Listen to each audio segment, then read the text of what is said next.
If we are one, how do we move from our individual awakening and realization that we are a divine spark of all that is into a resonant, harmonious, and oneness-centric community of high vibrational beings who are collectively awake, aware, and in perfect synchronicity with each other and our environment? That we are one with Gaia and all that is itself.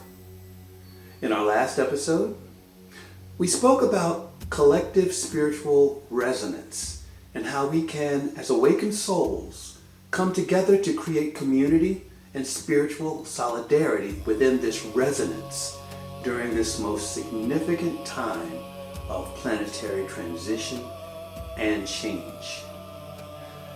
We redefined the meaning of the word tribe from the old definitions of separational structures such as race, nationality, religion, and ideology, to an exploratory redefining within a newer, broader concept that is more inclusive and more vibrationally resonant.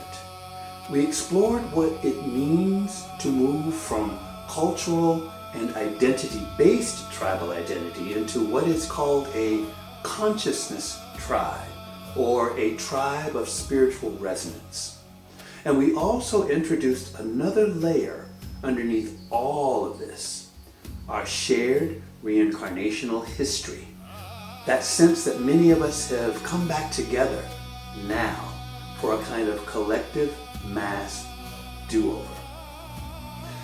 But if we are one, how do we take these esoteric concepts and transform them into a clear, tangible, and accessible manifestation of a spiritually awakened, aware, resonant, and loving world community? One that recognizes its stewardship with Gaia and all that dwell, human and beyond human, within her loving embrace. Hi, I'm Daryl T. Johnson, a musician, a teacher, and a QHHT hypnosis practitioner.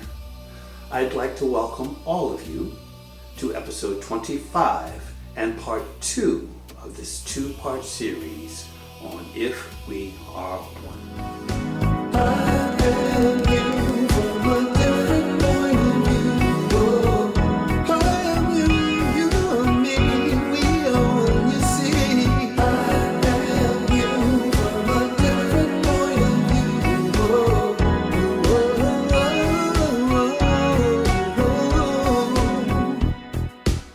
Hello, and welcome to part 2 of our 2-part series that will talk about collective spiritual resonance and how we can, as awakened souls, come together to create community and spiritual solidarity during this most significant time of planetary transition and change.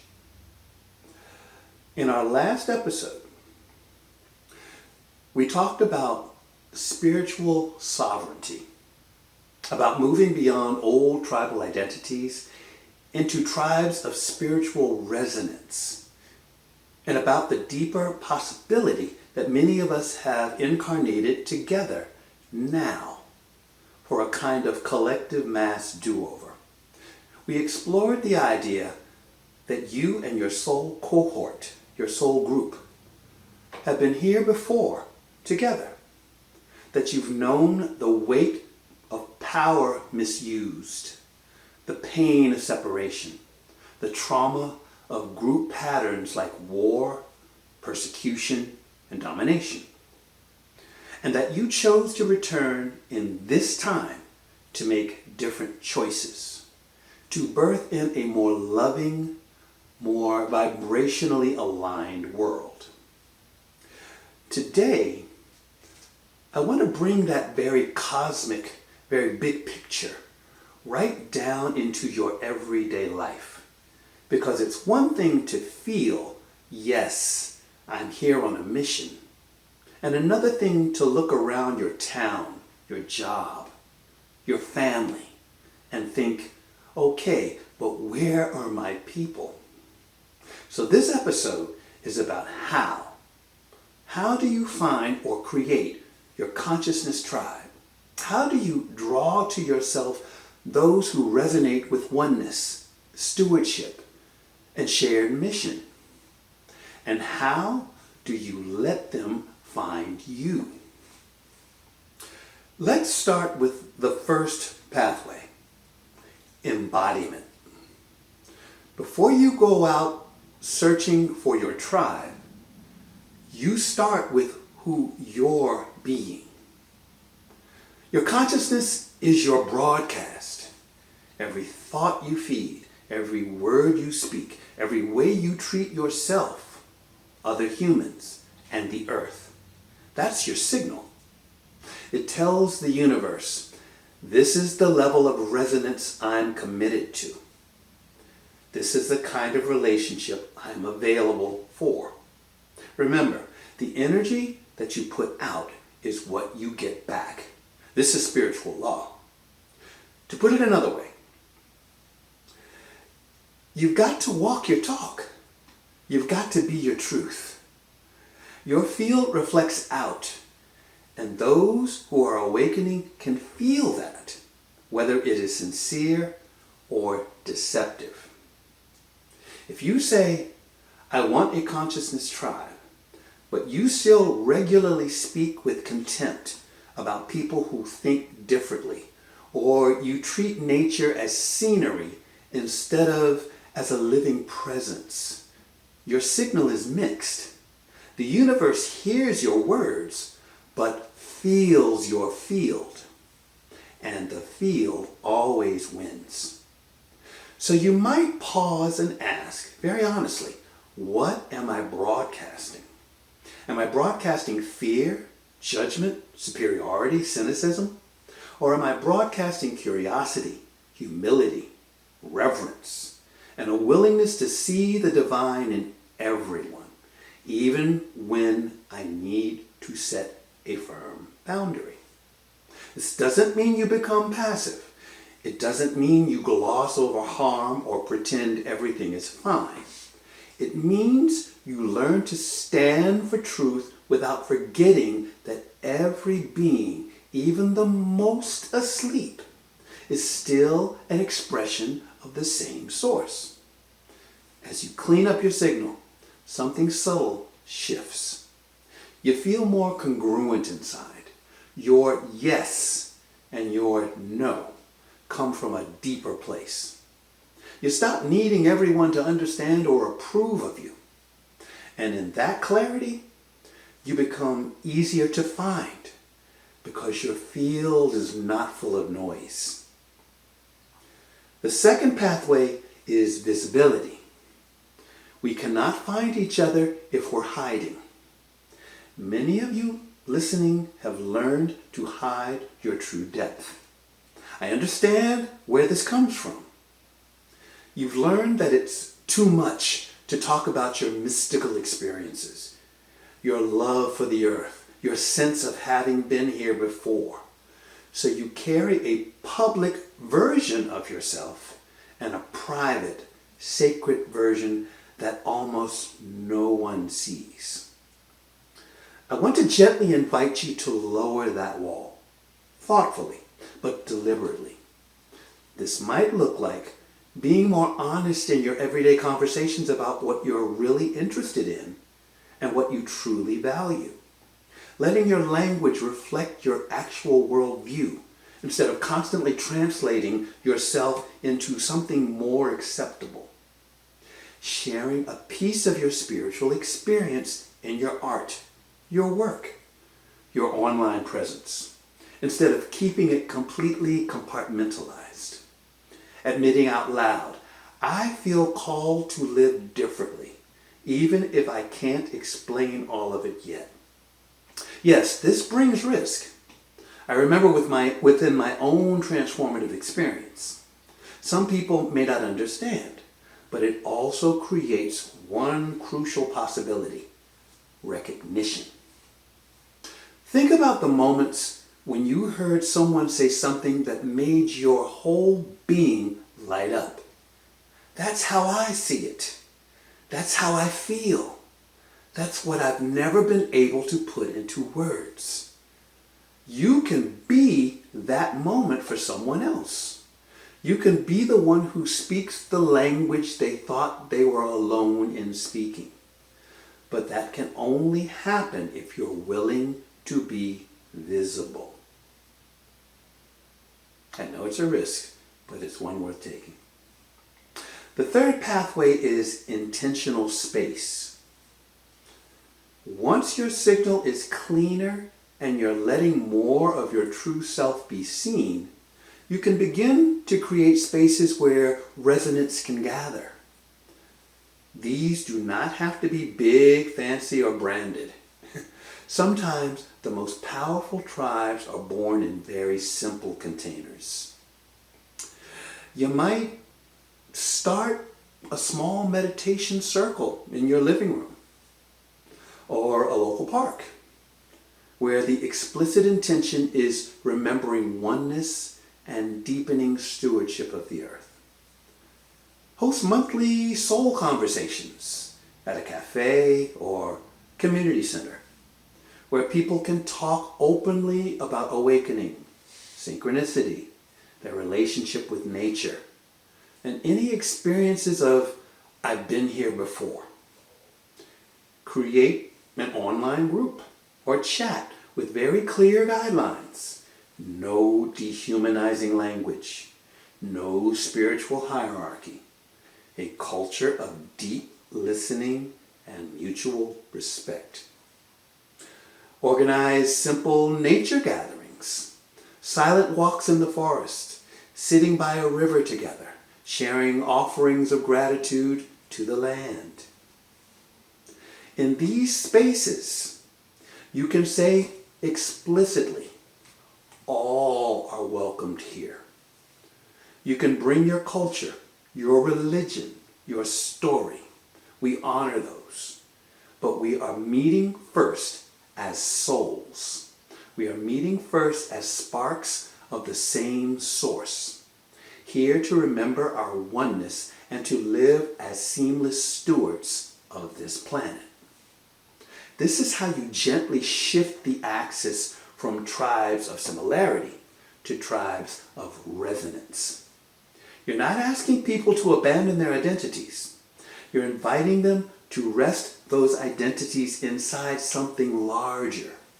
Trust me, people are out there from all walks of life.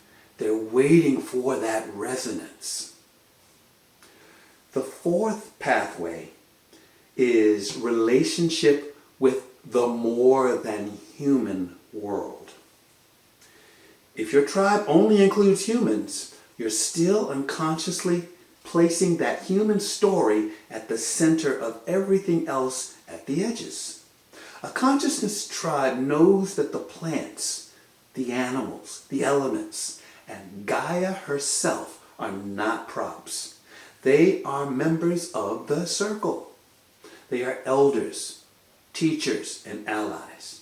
You can begin by choosing one place to be part of your tribe.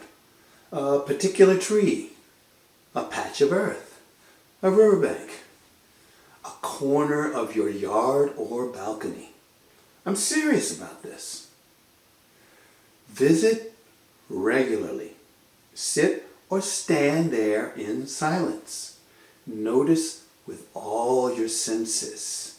Speak to that place in your own way, as you would speak to a wise friend. Over time, that place will start to feel like a presence, not an object. You might also notice certain animals who keep appearing in your life.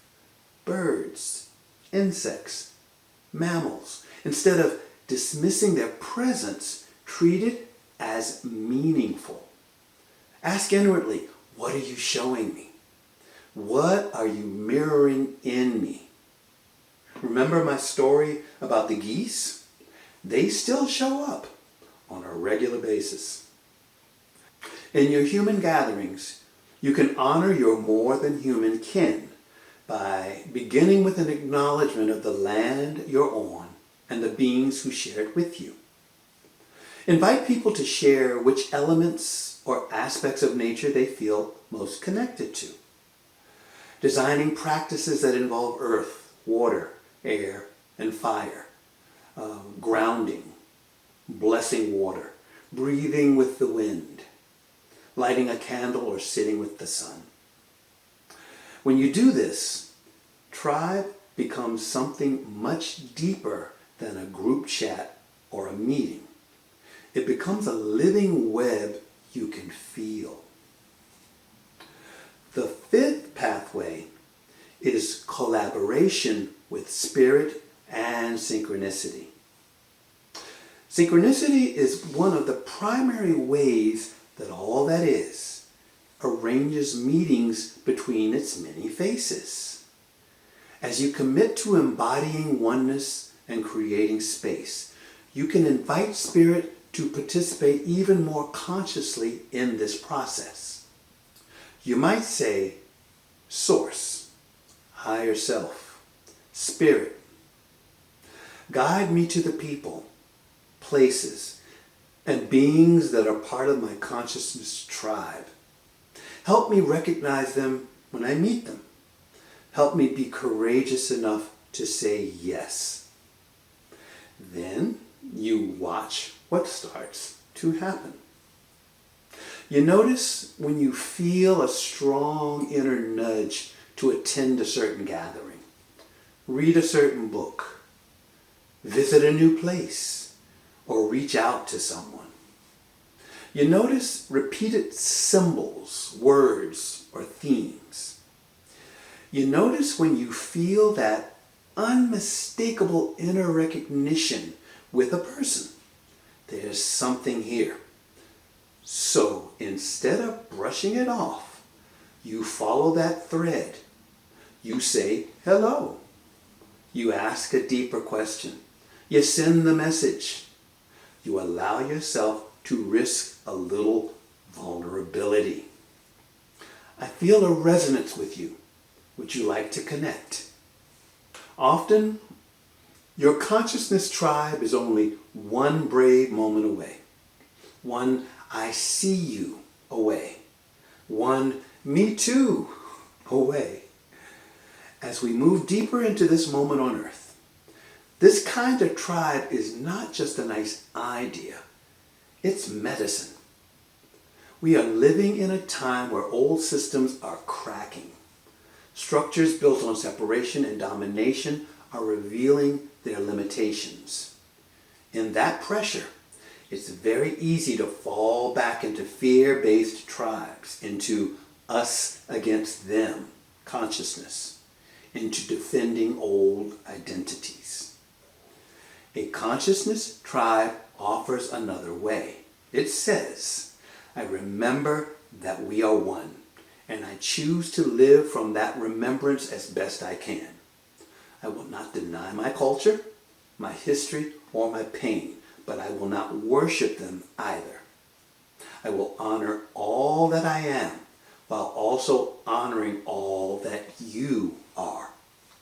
I will stand against harm, but I will not forget your divinity or mine. I will treat this planet not as property, but as a sacred being I am in relationship with. When a group of souls who have known each other across lifetimes, who have seen what happens when we choose fear, comes together and says this, means this, and lives this, something shifts in the field. We become, slowly and imperfectly, what we actually came here to be. True, seamless stewards of a living, conscious world. Across the world, many indigenous people have lived for generations as if the earth were a beloved elder, not an object, offering us a living mirror of what spiritual stewardship looks like in form. Aboriginal peoples in Australia speak of country as a being that holds them, teaches them, and must be cared for in return. So their land practices become a kind of daily prayer. Fire is used gently. Harvests are taken with reverence. And every action asks, will this keep country well? The Maori of Aotearoa in modern-day New Zealand relate to the Wanganui River as an ancestor. I am the river, and the river is me. And this relationship is so deep that the river is now recognized in law as a living person with its own guardians and rights. When we look to these communities, we are not just studying traditions, we are witnessing what it means to remember that the forest, the water, the animals, and our own bodies are one field of consciousness, and to organize a whole culture around that remembrance. We can do and be the same thing for our respective connections to Gaia. And there is one very important aspect of creating this consciousness tribe that I have not yet spoken of. That is, within a true consciousness tribe, distance becomes irrelevant. Because the connection is not primarily through bodies, but through a shared field of awareness that already holds everyone inside it. In that field, we are not reaching out to each other or across space. We are remembering that we were never separated in the first place. The moment a member of the tribe turns their attention inward, into presence, into the heart, into the felt sense of unity, they are tuning into a frequency that others are also inhabiting, regardless of where they live or what time it is. The earth herself participates in this field as a living, conscious ally. Her electromagnetic heartbeat, her cycles and rhythms create a kind of planetary drum that all beings are quietly in training to, whether they know it or not. When a consciousness tribe chooses to align with that deeper rhythm through meditation, ceremony, or simple heartfelt presence in nature, they are not just using the earth's energy. They are entering into partnership with Gaia as a co-member of the tribe. In that partnership, human coherence and earth coherence amplify each other. Because this field is non-local, the tribe can function as a shield without anyone having to be physically present with you. When a member is pulled toward fear, shame, or the illusion of separation, they are not abandoned to navigate that alone. They are moving within a subtle atmosphere that has been quietly cultivated by the collective. Every act of remembrance, every time someone in the tribe returns to compassion, gratitude, or unity, it strengthens that atmosphere. It doesn't fight against the energies of separation. It gently makes them less convincing by offering a more truthful resonance underneath them. In this way, the consciousness tribe is not a fortress that keeps the world out. It is a living resonance that keeps the truth of our oneness in. Remember, the tribe is not just the people who you gather with, but the field of love, wisdom, and Gaia's own heartbeat that you can step back into at any moment. The instant you remember it, you're in it, and it is holding you, even when the old illusions of fear and separation try to call you back. So if you are listening and feeling that ache, that longing for your people, that pull towards something more real, here's my invitation. Start by becoming the kind of presence you wish you could meet. Clean your signal. Let a little more of your true self be seen. Create one small intentional space, even if it's just you and one other person. Claim one place in nature as part of your circle and show up there. Talk to Spirit about your longing and your mission, and then follow the breadcrumbs, follow the resonance. Your consciousness tribe might not appear all at once. It may arrive one person at a time, one gathering at a time, one synchronicity at a time. But if you stay in resonance with what you know is true, it will find you, and you will find it. Because you did not come here alone. You did not return to this planet in this time just to remember and then isolate. You came as part of a cohort, a soul family, a tribe of resonance, to fulfill a mission that no one person can do by themselves. You are spiritually sovereign. You are also profoundly connected. And as you begin to live from that truth, your world and our world cannot help but evolve and change. We'll be talking more about these and other topics in future installments.